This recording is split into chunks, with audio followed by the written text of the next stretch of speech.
2 Peter 4. Therefore, since Christ suffered in the flesh, arm yourselves also with the same understanding, because the one who suffers in the flesh is finished with sin, in order to live the remaining time in the flesh no longer for human desires, but for God's will.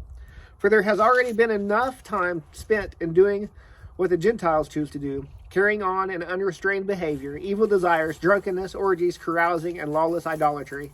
They are surprised that you don't join them in the same flood of wild living, and they slander you. They will give an account to the one who stands ready to judge the living and the dead. For this reason, the gospel was also preached to those who are now dead, so that although they might be judged in the flesh, according to human standards, they might live in the spirit, according to God's standards. The end of all things is near. Therefore, be alert and sober-minded for prayer. Above all, maintain constant love for one another, since love covers a multitude of sins. Be hospitable to one another without complaining. Just as each one has received a gift, use it to serve others, as good stewards of the varied grace of God.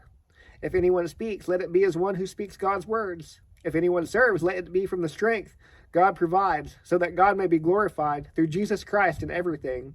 To him be the glory and the power forever and ever. Amen.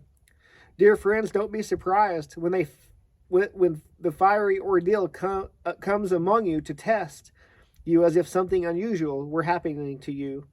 Instead, rejoice as you share in the sufferings of Christ, so that you may also rejoice with great joy when his glory is revealed.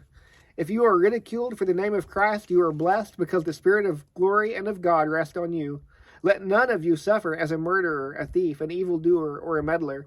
But if anyone suffers as a Christian, let him not be ashamed, but let him glorify God in having that name.